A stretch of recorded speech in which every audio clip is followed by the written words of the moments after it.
My name's Brian. I'm 27 years old, and I'm from Alberta, Canada.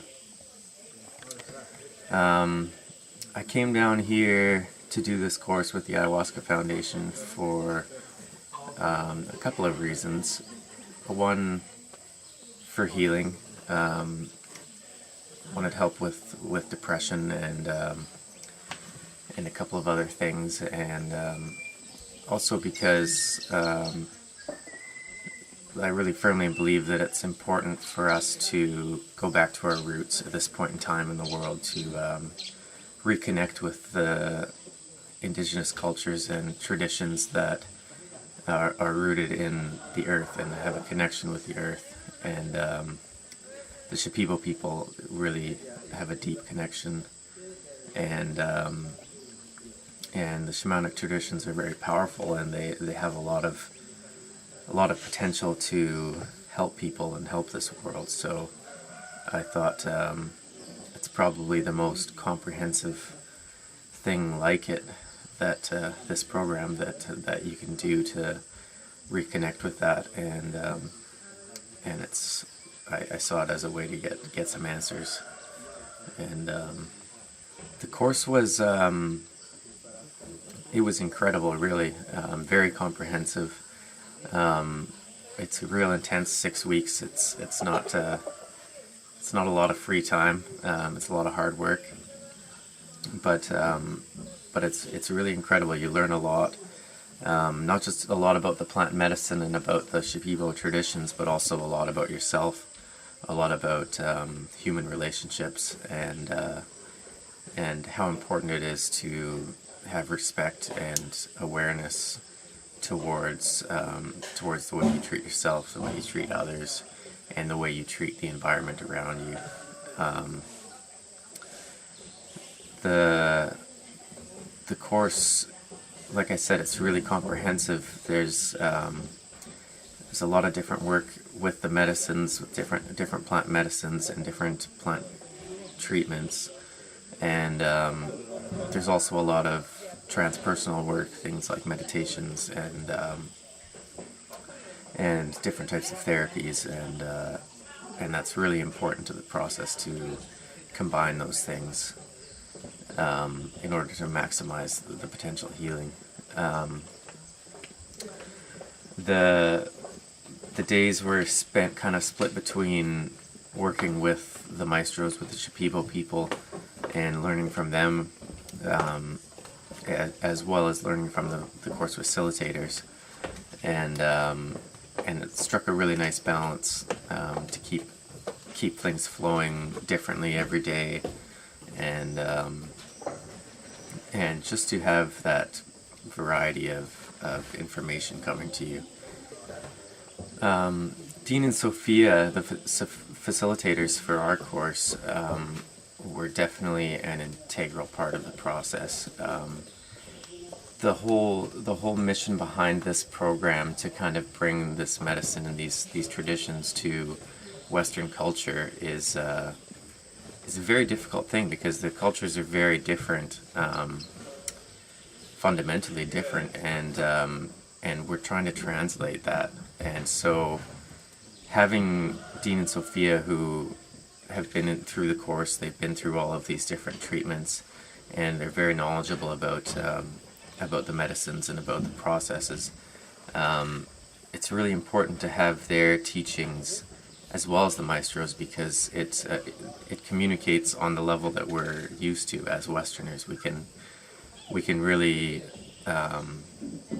connect with them. We can really empathize with them, and they can empathize with us, which is really key. And I think it's a really vital part. It was something that, in my mind, coming here, I thought would almost be detrimental, because I had this impression that, you want to learn the most from the maestros that you can, which you do, definitely. But it is really important, because we need that translation, not just language translation, but that cultural translation. And they really facilitate that. And also, it is a healing process. It's a really deep healing process. and so you need a lot of support during that. Everybody needs different types of support at different times, and you need somebody who can really empathize with your cultural background and with your individual situations. And those guys are really amazing for that. They're just perfect for it, and definitely an integral part of the process. The Shipibos are just an incredible family, and they really welcome us in like family.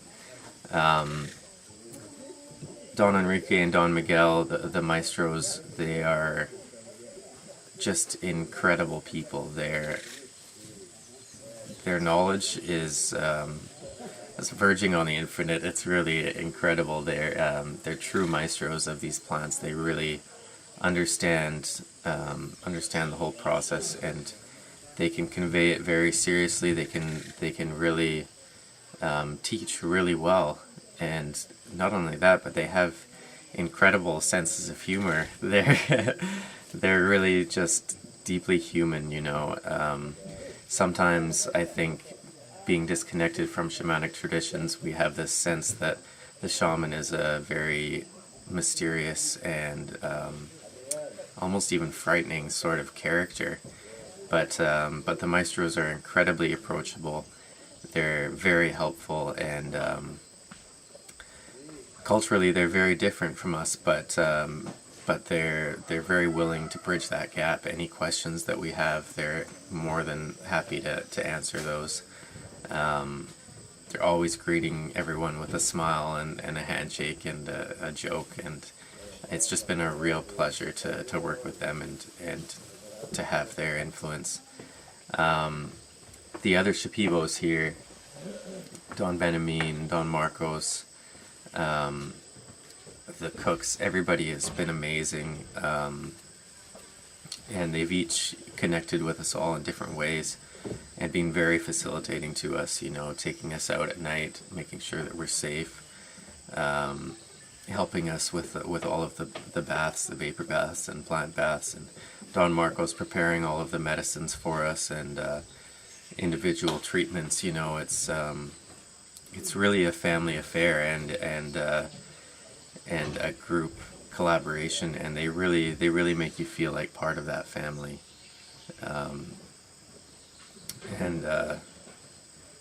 It's difficult to leave because because it's like leaving a family behind. So yeah, they're really an incredible group of people, very welcoming and facilitating for our experience. Coming down here for shamanic initiation, I kind of had an idea that things were going to be pretty rustic and pretty uncomfortable, you know, pretty minimal, and in a sense they were, but it was actually more comfortable than I expected. I guess I kind of expected the worst, but the complex is really well designed. The Maloka is as free of mosquitoes as you can be in the Amazon, and it's quite comfortable, quite large. There's lots of room. We never had an issue with, you know, not enough bathrooms or not enough water or things like that. The rooms are comfortable. There's lots of space. You know, you have a desk there, a way to separate yourself if you need that time to integrate something, or there's also communal spaces where we can be in hammocks, you know, or spend time in the kitchen with the group or in the Maloka. So it is really good that way. It's very close. Everybody's very close together, but that's really part of the process, to be in this together and to be helping each other through the experience. So that's kind of key. So I was really happy with the accommodations, and the food was definitely quite a few steps above what I expected. Regularly, dieta food is very minimal,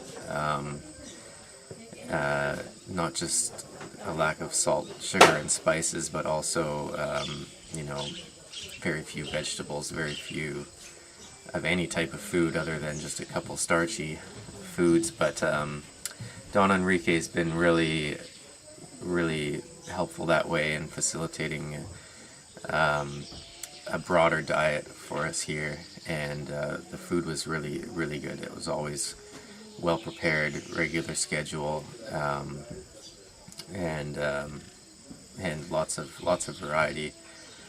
Still in the restrictions of the dieta, and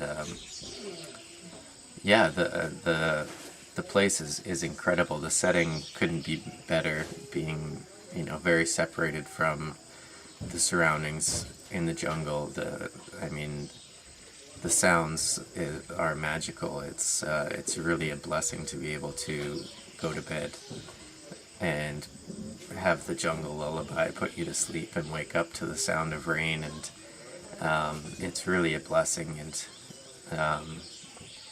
fortunately, we don't have to, but you could probably be sleeping on the floor and still be pretty content.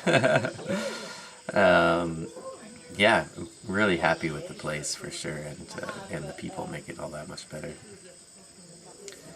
Yeah, for people who are considering coming to the course, it's definitely something that requires a lot of thought.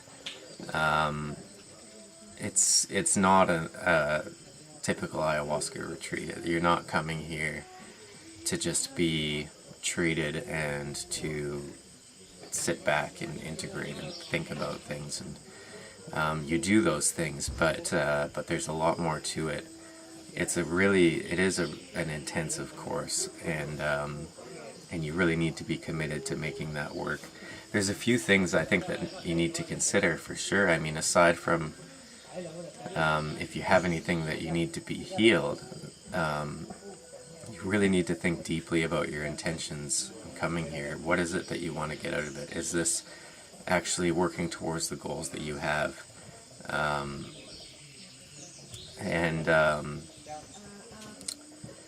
And I think for people who haven't done anything where they've been isolated or been even away from home for a long time, definitely it's important to consider the challenges that you're going to face in doing that, and how difficult it can be, especially when you don't have the comforts of home. You don't have a connection to the outside world. You don't have the regular food that makes you feel good, and so it really is a challenging experience, and you have to consider that.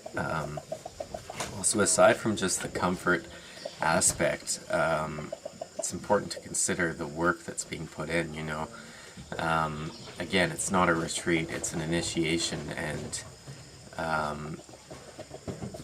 the practices of the Curandero are very demanding, physically, mentally, spiritually, and it's years and years of work. So to try and cram the most into 6 weeks that's possible, it's going to take a lot out of you, and you have to be aware of that coming in. And I really think that if you have doubts, or if you're unsure about some things, then do a retreat. See how you connect to the medicine. See how that feels in being in that setting, and then reconsider it, because I really can't stress enough that you don't want to come here and waste your time. If it's too much for you, then this is going to be a really painful experience, and if you're not 100% sure that you're serious about exploring this type of work, then not only are you wasting your own time, but you're probably going to be detrimental to other people's processes who are really serious about making the most out of this, and about implementing these things into their lives. So it definitely needs a lot of reflection beforehand, and really consider how you're going to deal with those challenges, and whether this is really just a passing interest or something that you deeply believe in and deeply believe can help people and can help you. Yeah, to close, I guess I just have to say that it really is truly an incredible transformative experience. If you have a desire to be healed and you have a desire to change your life, this can do that, and this will do that. And the main thing is to have that willingness and that acceptance. Accept what it takes and be willing to put the work in, and it will change your life. I truly feel that I am leaving here today more myself than I have ever been, and that's a really powerful feeling, because it seems coming down here, a lot of people had the impression that it would go the other way, that it would change you or change me, and I told them I think that it'll make me more myself, and I'm so incredibly happy that that's the truth. It's just to put yourself through the ringer like this, and to do so willingly and with motivation. It's a really powerful experience, and it's a change for the better. And to make that change in yourself, you can really help to make that change in other people as well.